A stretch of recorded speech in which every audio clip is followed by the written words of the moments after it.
YouTube, welcome back to Intuition. Today's video, we're going to be asking a deep question. This is a question that I think most of us have asked at least once in our lifetimes. And it turns out we actually know the answer to this question. And in today's video, we're actually going to answer this question for you. Stay tuned.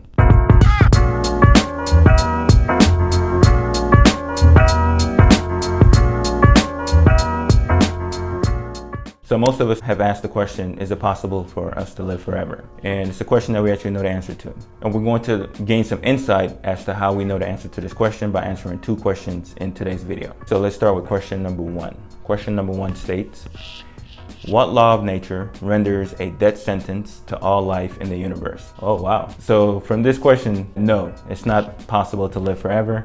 And there's a law of nature that actually renders a death sentence to all life. And we're being asked what law of nature that is. So let's look at the answer choices to see which answer choice makes the most sense. A says, come on, man.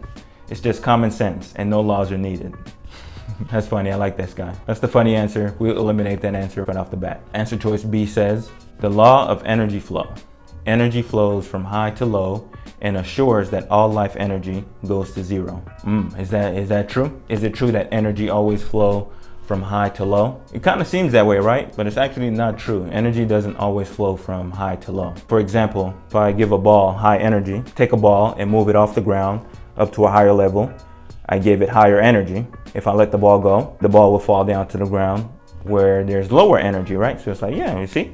Energy flows from high to low. But what if the ball is perfectly elastic? If the ball is perfectly elastic, it will bounce back from the ground and go back up to high energy. So it will be flowing from low energy back up to high energy.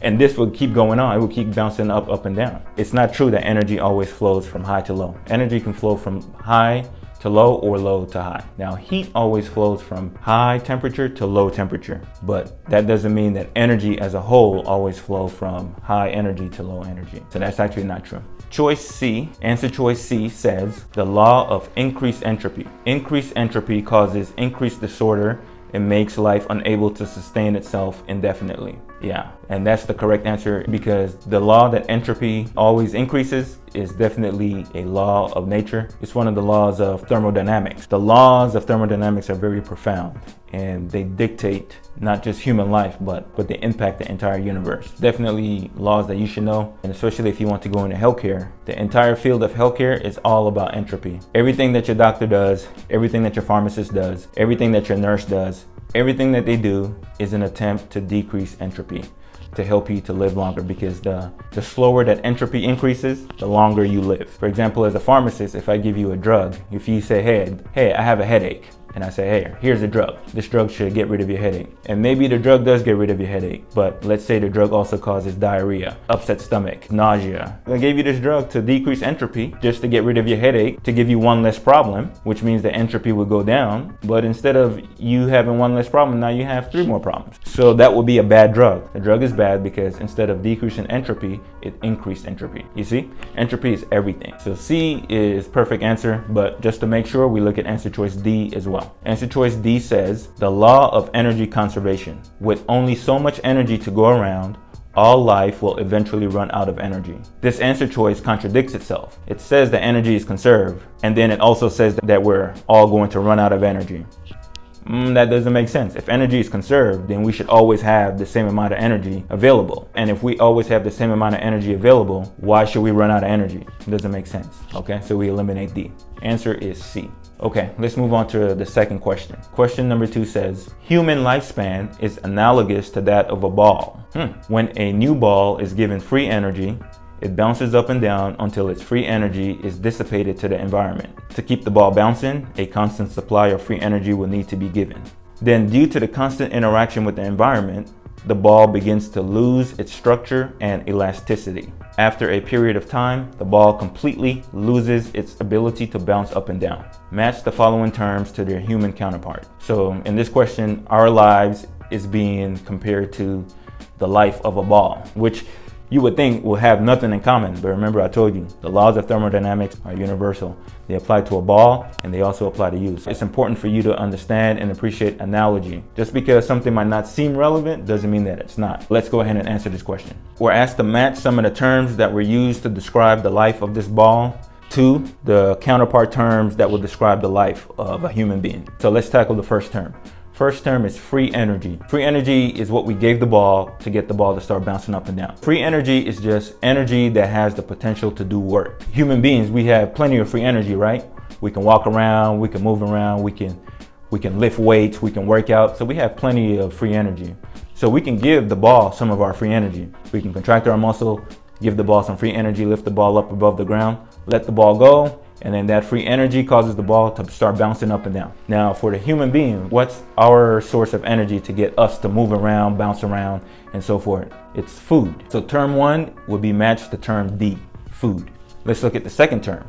The ball loses its structure and elasticity. In the question, it talks about how the ball bounces up and down, and when the ball bounces up and down, it interacts with the environment and the ball starts to have wear and tear. And when the ball starts to have wear and tear, it's not as elastic anymore. And then when you give it free energy and it hits the ground, it's no longer has that elasticity that allows it to bounce back. That would be analogous to what in human life? That would be analogous to aging. As we age, elasticity also decreases. Even like the elasticity in our face decreases. That's why we get wrinkles, right? Because the proteins don't fold like they used to. They don't spring back like they used to.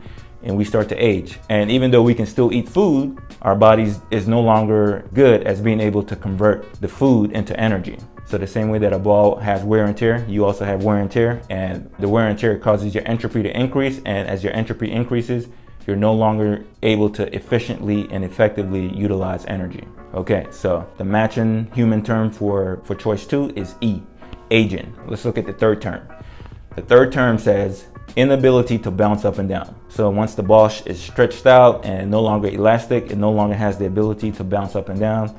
That would be death, right? The ball is no longer alive in a sense. Term 3 would be matched with term A. Okay, 4, dissipation of free energy to the environment. Dissipation of free energy to the environment was talked about when the ball was bouncing up and down, right? If you take a ball, you give it some free energy, you lift it off the ground, you let it go, it will bounce up and down. But eventually the ball is going to stop bouncing. Why does the ball stop bouncing? Once again, this is due to the fact that entropy always increases. Entropy wants free energy to be converted to thermal energy. Wherever there's free energy, entropy wants to convert that free energy into heat. And the reason why that is because heat is a type of energy that is evenly distributed and it's spread out. The whole concept of entropy is to move energy away from being concentrated to being spread out. So when the ball is bouncing up and down, the energy is concentrated within the ball. Free energy is in the ball. So as the ball moves up and down, the ball collides with the air molecules and it heats up the air molecules. When the ball collides with the ground, it rubs on the ground a little bit and it heats up the ground. So that free energy that allows the ball to bounce up and down is being lost and is being converted into heat. And eventually all that energy is converted into heat and the ball stays on the ground and no longer bounces. But as long as the ball still has a good amount of elasticity and its structure is still intact, we can give the ball some more free energy and it'll bounce again. But once the ball loses its structure and becomes inelastic, it will no longer be able to bounce up and down. So when we talk about the dissipation of energy to the environment, we're talking about increasing the entropy of the environment. And remember, as long as entropy increases, that's a favorable reaction and it's going to occur. And that would be matched with choice C, okay? Increasing the entropy of the environment. Okay, and then the last choice, the last one, bouncing up and down. When we talk about the ball just bouncing up and down, the only choice remaining there is choice B, which means the ball is alive and well. So as long as you're bouncing up and down and you're able to utilize free energy to be able to move around, get things done, talk to your friends, love your family and so forth, you're in good shape. I hope that this gave you guys a good perspective about why we can't live forever. But just because we can't live forever doesn't mean that we can't live a long time. Because remember, as long as the ball remains elastic, all we have to do is just keep giving it free energy and it'll continue to bounce. Now, the bad news is that there's only so much free energy in the universe, and eventually the universe is going to run out of free energy. But that's going to be billions and billions of years. So technically, we can live for billions and billions of years as long as we can somehow maintain a good body structure. And there's certain things that we can do to do that. You can eat healthy, you can exercise, you stay slim and trim, because when you're slim and trim, your body has less entropy and it gives you a better opportunity to live longer. So with that said, I'd like to thank you guys for tuning in again to another episode of Intuition. And again, don't forget to like, share, and subscribe. See you later. Bye-bye.